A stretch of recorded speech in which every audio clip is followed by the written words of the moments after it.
नमस्कार प्यारे विद्यार्थियों, आज अपन वापस मिले हैं कक्षा 12 विषय गणित और चैप्टर नंबर फर्स्ट की बात कर रहे हैं अपन संयुक्त फलन की। पिछले वाली वीडियो में अपन ने देखा था कि अपन ने 11 वाले 4 टॉपिक के बारे में डिस्कस करेंगे, जिनमें से अपन ने एक ही टॉपिक है संयुक्त समुच्चयों का कार्तीय गुणन। ये अपन ने टॉपिक पर डिस्कस किया था और इसके अंदर अपन ने दो समुच्चयों का कार्तीय गुणन होने पर अपन को देखे थे दो सेट के अपन यदि उनका क्रॉस प्रोडक्ट करते हैं, उनको गुणा करते हैं तो अपन को भी एक समुच्चय प्राप्त होता है, वो एक क्रॉस बी प्राप्त होता है। और ये अपन ने पूरा का पूरा पीछे वाले वीडियो के अंदर पूरा डिस्कस किया था। आज अपन बात करने वाले हैं प्रांत एवं परिसर, फलन, फलन के प्रकार, इनके बारे में अपन डिस्कस करने वाले हैं। तो सबसे पहले अपन बात करते हैं प्रांत एवं परिसर के बारे में। प्रांत और परिसर से वैसे तो आप इसके अंदर एक अपन और ले सकते हैं, साथ में वैसे टॉपिक ले सकते हैं सह प्रांत। आपने सुना होगा सह प्रांत, हालांकि विशेष यूज होता नहीं लेकिन अपन को ध्यान में रहना बहुत आवश्यक है। सह प्रांत इसके अंदर होता है, प्रांत, परिसर, सह प्रांत, अपन तीनों की बात कर लेंगे। प्रांत और सह प्रांत के बारे में डिस्कस करने से पहले मैं चलो एक एग्जांपल के बारे में अपन इसको डिस्कस करते हैं। मैं एक सेट बनाता हूं, ये एक सेट मैंने बना लिया ए और एक सेट मैंने बना लिया बी। ये मेरे पास दो सेट हैं, ए सेट और बी सेट। ए सेट में मैंने अवयव लिख दिए 1 2 3 4 5 और इसी प्रकार से बी सेट के अंदर मैंने अवयव रख दिए स्मॉल ए, small B, small C, small D और स्मॉल ई। इस प्रकार के मेरे पास मैंने इसके अंदर अवयव यहाँ पर प्रेजेंट है मेरे पास। अब यदि अपन कहें कि कोई फलन मेरे पास ए से बी में परिभाषित है, कोई फलन मेरे पास किसमें परिभाषित है, या फिर हम कह सकते हैं कोई संबंध मेरे पास ए से बी में परिभाषित है, तो संबंध ए से बी में परिभाषित है यानी अपन को जो इसमें जो मेरे पास प्रांत होगा वो ए सेट होगा। प्रांत कौन सा होगा? ए सेट वाला। यानी ए सेट के जो भी अवयव हैं वो किसके अंदर आएंगे? प्रांत के अंदर आएंगे। वो सभी किसके अंदर आने वाले हैं? प्रांत के अंदर आने वाले हैं। और जो बी सेट है ये पूरा का पूरा मेरे पास क्या कहलाता है? सह प्रांत कहलाता है। परिसर नहीं, सह प्रांत। ये पूरा का पूरा सेट मेरे पास क्या कहलाएगा? सह प्रांत कहलाएगा। यानी जब भी अपन को दे कि कोई भी संबंध ए से बी में परिभाषित है, इसका मतलब उसमें अपन को ए तो क्या दे रखा है? प्रांत दे रखा है और बी अपन को क्या दे रखा है? सह प्रांत दे रखा है। बी अपन क्या दे रखा है? सह प्रांत। तो अपन ये कह सकते हैं ए से बी में देखो तो ए से पूरे के पूरे जो अवयव के प्रांत के अंदर मेरे पास ये अवयव कहलाएंगे और सह प्रांत के मेरे पास इसके अंदर कहलाएंगे। फिर अपन इसमें क्या कहते हैं? यदि ए की मैपिंग क्या बन रही हो? ए बन रही हो। ए की मैपिंग यानी ए का प्रतिचित्रण ए बन रहा हो। इसी प्रकार से बी का 2 का प्रतिचित्रण बी बन रहा हो, सी का प्रतिचित्रण सी बन रहा हो मेरे पास, और 4 का डी और 5 का ई। तो अपन इसको किस प्रकार से परिभाषित कर सकते हैं? एफ के द्वारा। कोई नियम है ये मेरे पास, एक एफ मेरे पास क्या कहलाता है? एक नियम कहलाता है। और उस नियम के अकॉर्डिंग किस प्रकार से परिभाषित है कि ए की मैपिंग क्या बन रही है? ए बन रही है। 2 की मैपिंग क्या बन रही है? बी बन रही है। 3 की मैपिंग सी बन रही है। प्रतिचित्रण बोलते हैं अपन इसको, इमेज।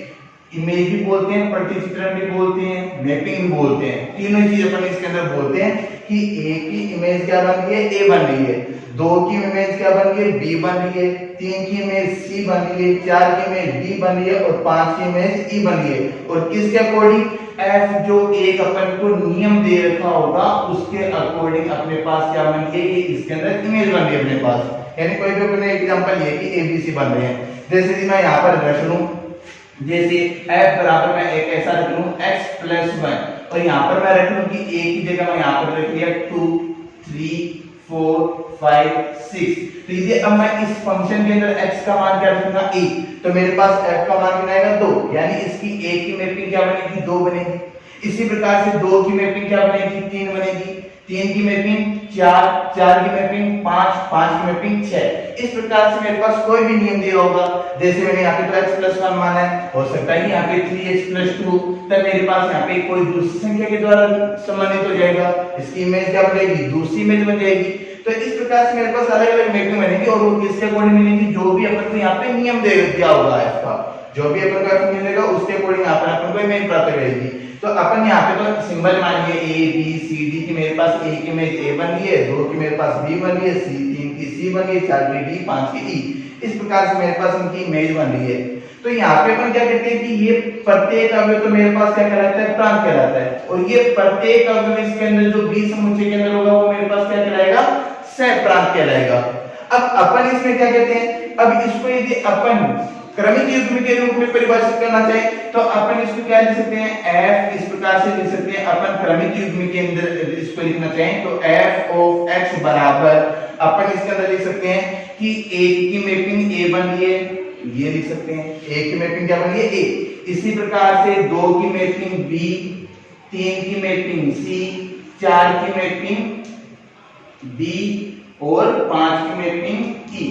इस प्रकार से मेरे पास बन गई। तो अपन सभी को क्रमिक युग्म के रूप में इस प्रकार से लिख सकते हैं।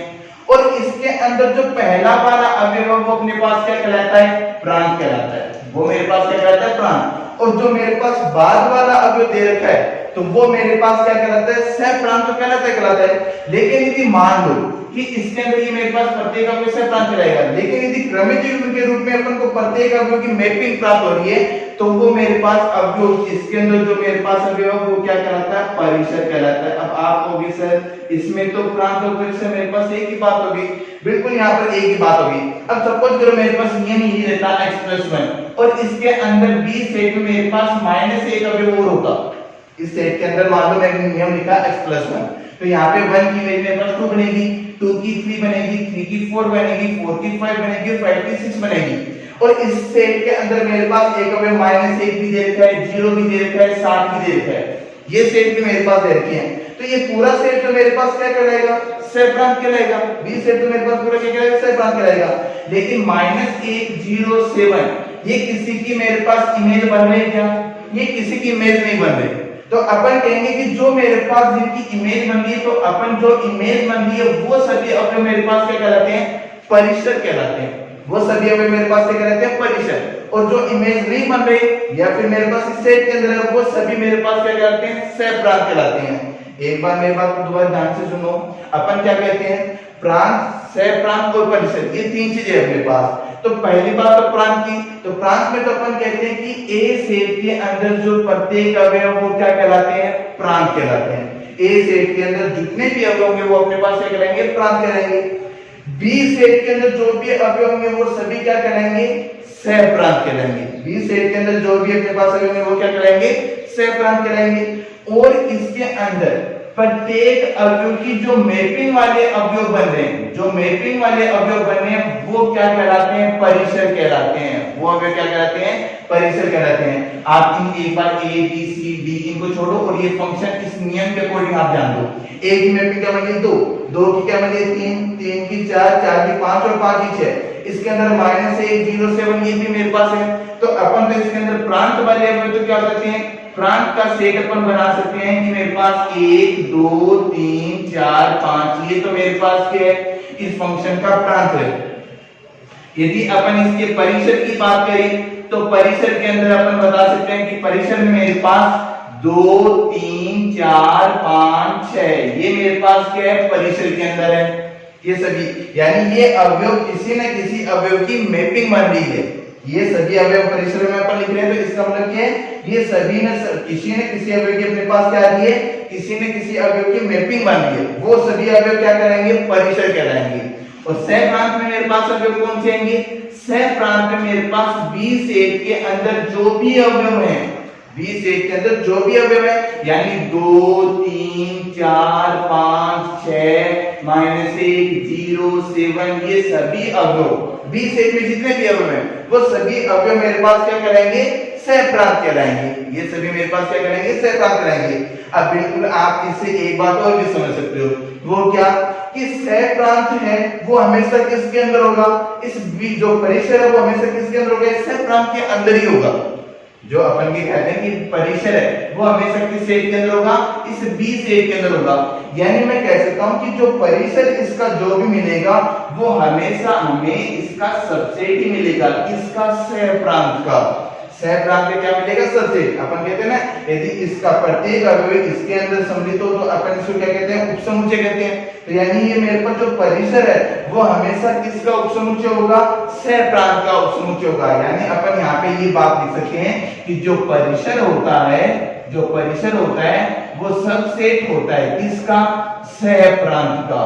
वो सबसेट किसका होता है, सह प्रांत का होता है। प्रांत को तो अपन बोलते हैं डोमेन, और इसको अपन बोलते हैं कोडोमेन। जो सह प्रांत है उसको कोडोमेन, और जो परिसर होता है उसको अपन बोलते हैं रेंज।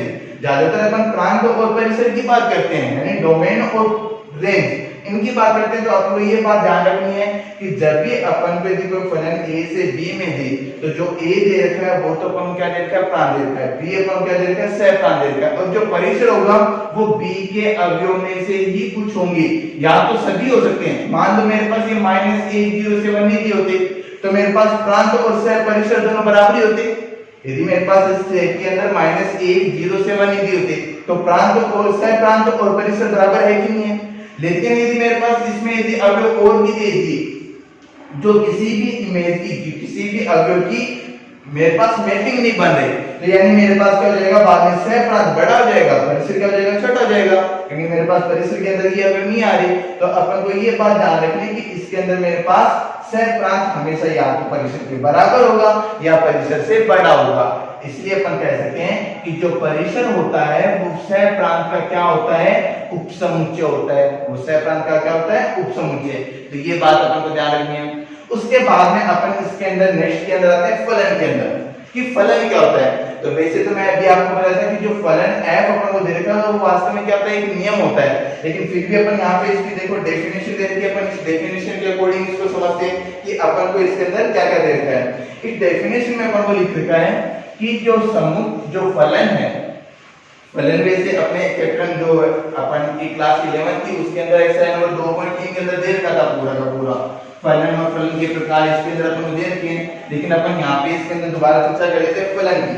फलन अपन क्या देते हैं, किसी समुच्चय A के समुच्चय B में परिभाषित फलन एक ऐसा नियम है। पहली बात तो ये एक फलन जो अपन को देखा होगा वो एक नियम होगा, यानी अपन कुछ ना कुछ देगा, वो एक नियम देगा जिसके अंदर A का प्रत्येक अवयव, बात इसकी ध्यान से सुनना, A का प्रत्येक अवयव, इसको अंडरलाइन में लेना, A का प्रत्येक अवयव B के अद्वितीय अवयव, B के अद्वितीय मतलब केवल एक अवयव से संबंधित हो, तो वो अपन का क्या कहलाएगा, फलन कहलाएगा। वो अपन का क्या कहलाएगा, फलन। देखो इसके अंदर दो तीन चीज नोट करने वाली है। क्या क्या, पहली बात तो फलन जो होता है वो क्या होता है, एक नियम होता है। वो फलन क्या होता है, एक नियम। दूसरी बात, फलन होने के लिए अपन को इसमें दो शर्तें दे रखी है। क्या, पहली शर्त तो इसमें दे रखी है कि जिसके अंतर्गत A का प्रत्येक अवयव, A की प्रत्येक अवयव की अपने पास क्या होना चाहिए, संबंधित होना चाहिए, किससे, B सेट के। लेकिन वो B सेट से संबंधित हो तो कैसे होना चाहिए, केवल एक अवयव के द्वारा ही संबंधित होना चाहिए, केवल एक अवयव के द्वारा होना चाहिए संबंधित। तो इसका एक एग्जांपल लेता हूं छोटा सा, उसके अंदर अपन चर्चा करते हैं। केवल जैसे मेरे पास दे रखा है ये A सेट और इसके अंदर मेरे पास दे रखा है एक B सेट, इसके अंदर मेरे पास अभी देखिए 1 2 3 और यहाँ पे मेरे पास दे रखे हैं A B C, ये मेरे पास इस प्रकार के अवयव दे रखे हैं। तो अपन क्या कहते हैं कि A का संबंध A से है, 2 का संबंध B से है, 3 का संबंध C से है। यानी मेरे पास एक नियम दे रखा है जिसके अंदर अपन क्या दे रखा है, F अपन को एक नियम दिया जिसके अंदर अपन बता दिया कि A का प्रत्येक अवयव B के प्रत्येक एक अवयव के द्वारा संबंधित है। प्रत्येक, अब A का संबंध केवल इससे तो है, अब इस A का संबंध B से नहीं होना चाहिए, इस A का संबंध केवल एक अवयव B के किसी एक अवयव के द्वारा संबंधित होना चाहिए। ये बात अपन को ध्यान रखनी है। हाँ, ऐसा जरूर हो सकता है कि जैसे 2 का संबंध भी A के द्वारा हो सकता है। इसके अपन को यदि A सेट की बात करें तो A का संबंध A से हो सकता है, B 2 का संबंध भी A से हो सकता है, लेकिन किसी एक अवयव का दो B के दो अवयव के साथ संबंध नहीं होना चाहिए। एक का B के दो अवयव के साथ संबंध नहीं होना चाहिए, केवल एक अवयव के साथ संबंधित होना चाहिए। यदि मैं बात करूं इसकी तो मैं सिंपल रूप में ऐसा बता सकता हूं, तो ये मेरे पास ये क्या है, प्रांत है, और ये मेरे पास क्या है, सह प्रांत। और इसको मैं क्या मान सकता हूं, इसको तो मैं मान सकता हूं सन, और इसको मैं मान सकता हूं मदर।